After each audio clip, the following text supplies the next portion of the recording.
चलो तो शुरू करते हैं। ठीक है, जैसा कि आप सभी को पता है बच्चों यहाँ पे कि आज के लेक्चर में हम भूगोल यानी कि ज्योग्राफी में प्राकृतिक संसाधन, ठीक है, प्राकृतिक संसाधन से संबंधित लघु उत्तरीय और दीर्घ उत्तरीय प्रश्न को, जो कि 2025 तक जितने सारे क्वेश्चन पूछे गए हैं सभी को यहाँ पे डिस्कस करेंगे और साथ में बच्चों यहाँ पे हम ऑब्जेक्टिव क्वेश्चन को भी कवर करेंगे।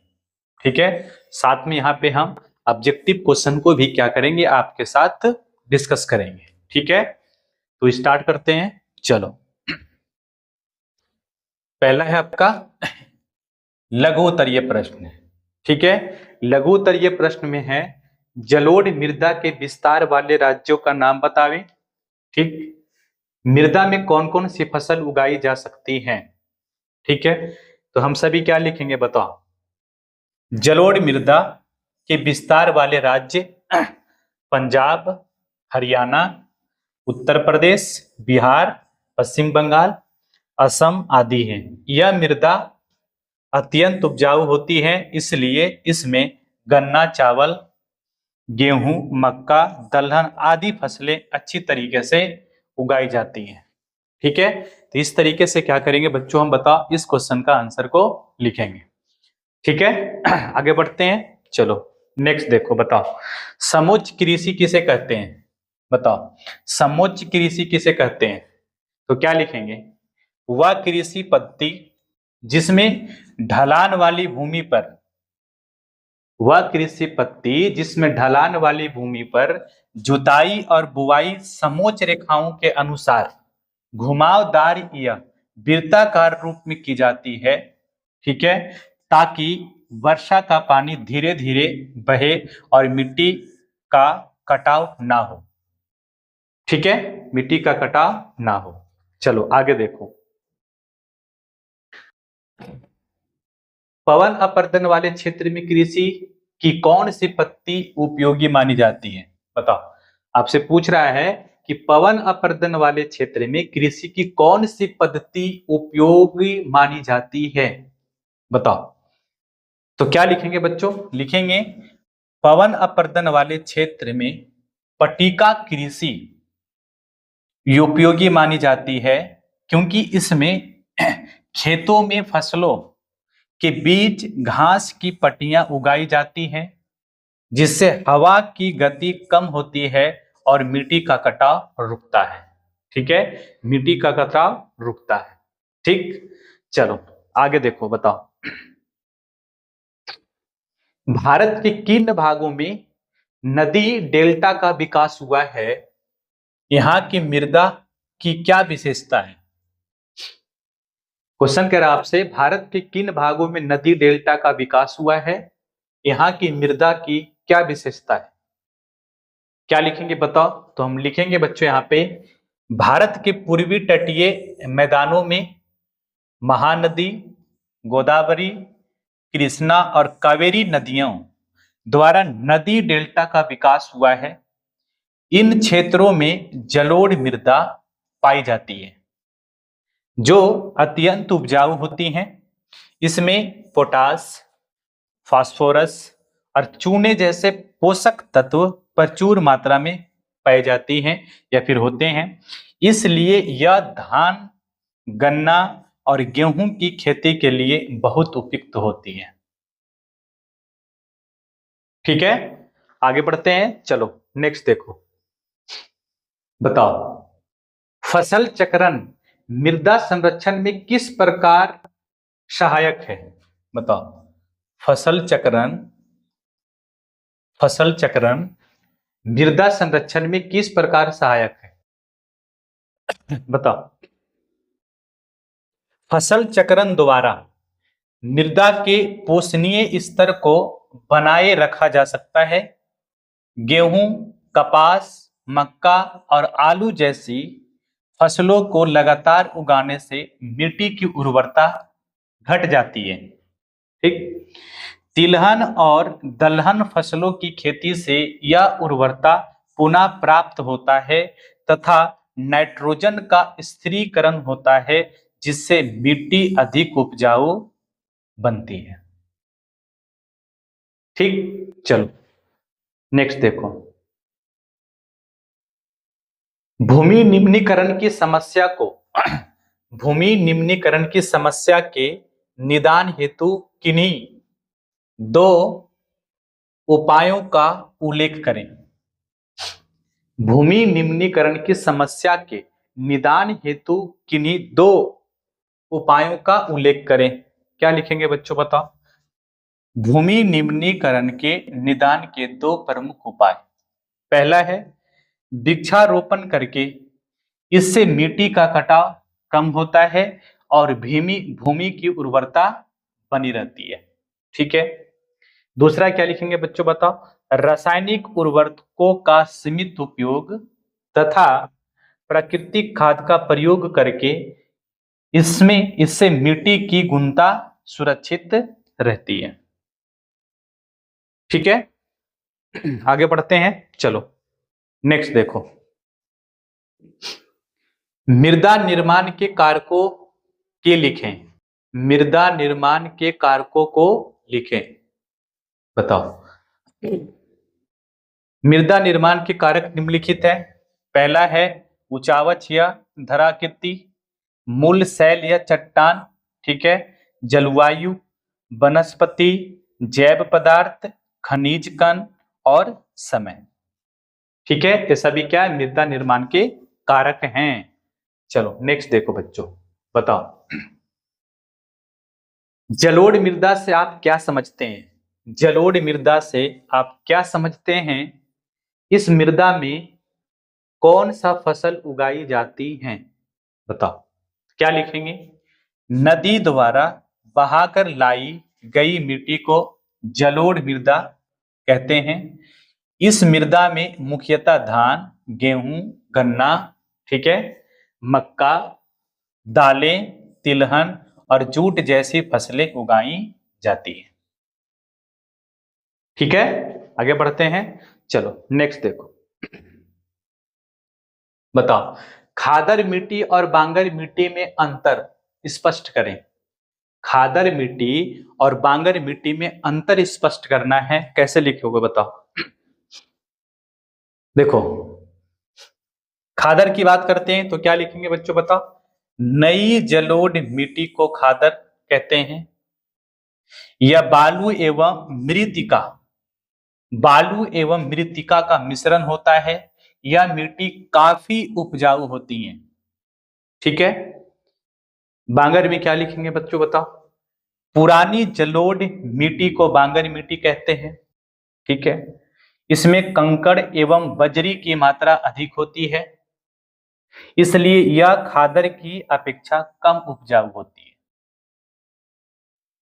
ठीक है, लिख लोगे? चलो नेक्स्ट देखो,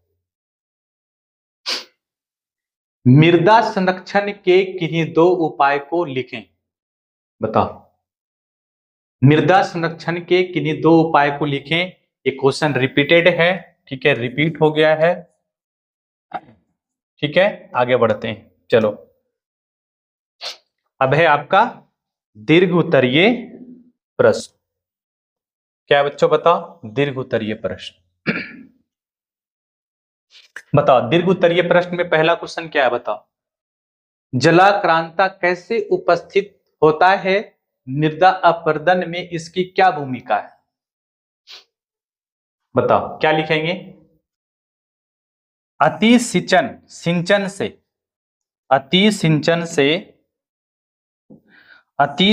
से जलाक्रांता की समस्या उत्पन्न होती है। ठीक है, जलाक्रांता की समस्या उत्पन्न कैसे होती है? अति सिंचन से, जिससे मृदा में लवणीय और क्षारीय गुण बढ़ जाते हैं, जो भूमि के निम्नीकरण के लिए उत्तरदायी होते हैं। पंजाब, हरियाणा और उत्तर प्रदेश के पश्चिमी भागों में अत्यधिक सिंचाई के कारण भूमि निम्नीकरण की समस्या उत्पन्न हुई है। ठीक, चलो नेक्स्ट देखो, दूसरा है मृदा संरक्षण पर एक निबंध लिखें। मृदा संरक्षण पे एक निबंध लिखना है, तो कैसे लिखेंगे बच्चों बताओ? मिट्टी के कटाव, क्षरण और उर्वरता ह्रास से बचाने की प्रक्रिया को मृदा संरक्षण कहते हैं। ठीक है, मृदा कृषि और खाद्य उत्पादन का आधार है, इसलिए इसका संरक्षण आवश्यक है। वनों की कटाई, अति सिंचाई और अनियंत्रित खेती से मृदा का नुकसान होता है। वृक्षारोपण, फसल चक्रण, समोच्च जुताई, सीढ़ीदार खेती और संतुलित उर्वरक उपयोग मृदा संरक्षण के प्रमुख उपाय हैं। इससे भूमि की उर्वरता बनी रहती है और पर्यावरण संतुलन और सुरक्षित रहता है। तो इस तरीके से बच्चों हम क्या करेंगे, मृदा संरक्षण पर निबंध को लिखते हैं। ठीक है, चलो आगे चलो। आगे है आपका यहाँ पे वस्तुनिष्ठ प्रश्न एमसीक्यू। ठीक है, पहला क्वेश्चन देखो क्या है, बताओ। पहला क्वेश्चन है बच्चों आपका यहाँ पे, पंजाब में भूमि निम्नीकरण का मुख्य कारण क्या है, बताओ। बताएं आप सभी को, पंजाब में भूमि निम्नीकरण का मुख्य कारण क्या है। तब बताओगे कि सर पंजाब में भूमि निम्नीकरण का मुख्य जो कारण है वो है आपका अधिक सिंचाई। क्या है बताओ, अधिक सिंचाई। ठीक है, नेक्स्ट देखो, बताओ मरुस्थलीय मृदा का विस्तार निम्न में से कहां हुए, बताओ। मरुस्थलीय मृदा का विस्तार निम्न में से कहां, आप सभी को पता है राजस्थान, ऑप्शन बी हो जाएगा। ठीक है, नेक्स्ट देखो, बताओ सोपानी कृषि किस राज्य में प्रचलित है, बताओ। सोपानी कृषि जो होगा बच्चों ये पहाड़ी इलाकों में तो हो जाएगा आपका उत्तराखंड। उत्तराखंड राइट आंसर बनेगा आपका ऑप्शन डी। नेक्स्ट देखो, बताओ मेढक के प्रजनन को नष्ट करने वाला रसायन कौन है, बताओ। मेढक के प्रजनन को नष्ट करने वाला रसायन कौन है, endrin. Option number C is the right answer. Next देखो, काली मृदा का दूसरा नाम क्या है, बताओ। काली मृदा का दूसरा नाम क्या है, बताओ। अब बताओगे कि सर इसका दूसरा नाम है रेगूर मिट्टी। ठीक है, रेगूर मिट्टी। ठीक है, नेक्स्ट देखो, भारत में पहाड़ों से भरी भूमि का प्रतिशत क्या है, बताओ। भारत में पहाड़ों से भरी भूमि का प्रतिशत क्या है। आप सभी को पता है कि पहाड़ से जो हो गया आपका 30%। ठीक है, पठार से हो गया आपका 27% और मैदान हो गया आपका 43%, मैदानी एरिया। ठीक है, तो यहाँ पे पहाड़ों की बात कर रहा है, पर्वतों की बात कर रहा है, तो राइट आंसर क्या लगाएंगे बच्चों, बताओ। ऑप्शन सी लगा देंगे, ऑप्शन सी। नेक्स्ट देखो, रवेदार और रूपांतरित चट्टानों के टूटने से कौन सी मिट्टी बनती है, बताओ।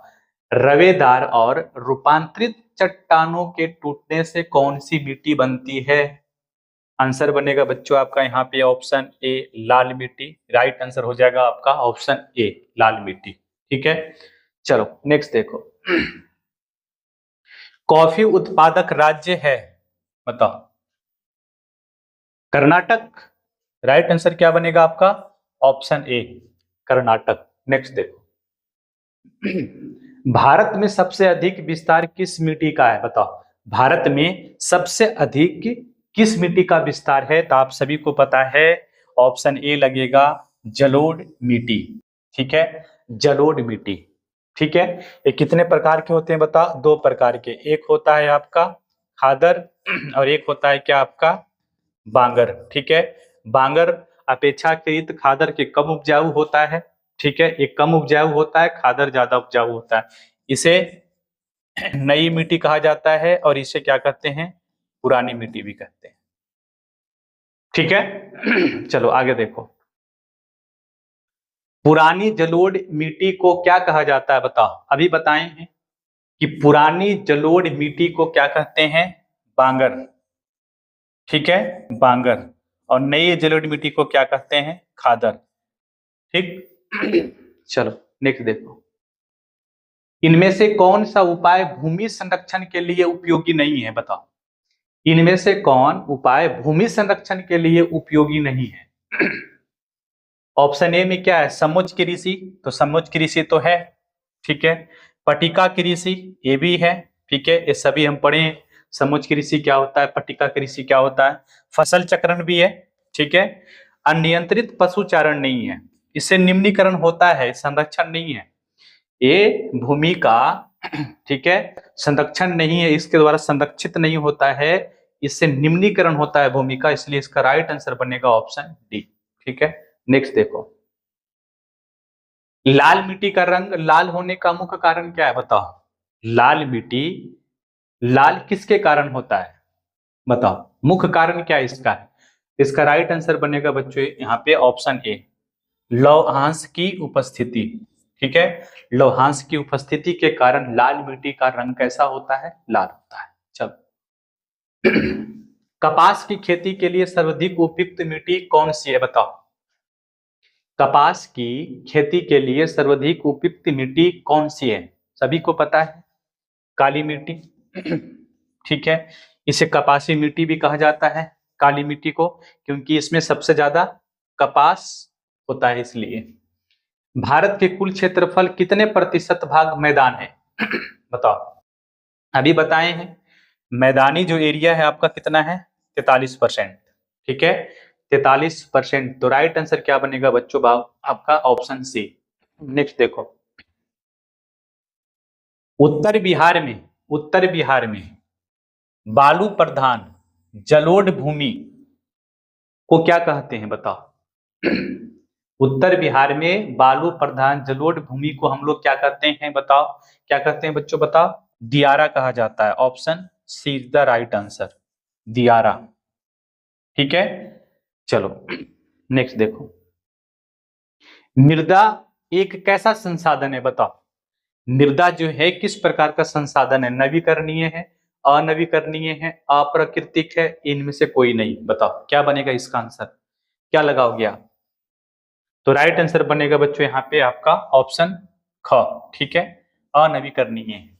मृदा जो है आपका मृदा जो है, सॉरी बच्चों, मृदा जो हो जाएगा आपका ये नवीकरणीय हो जाएगा। ठीक है, मृदा नवीकरणीय है, और भूमि जो है बच्चों आपका क्या है, अनवीकरणीय है।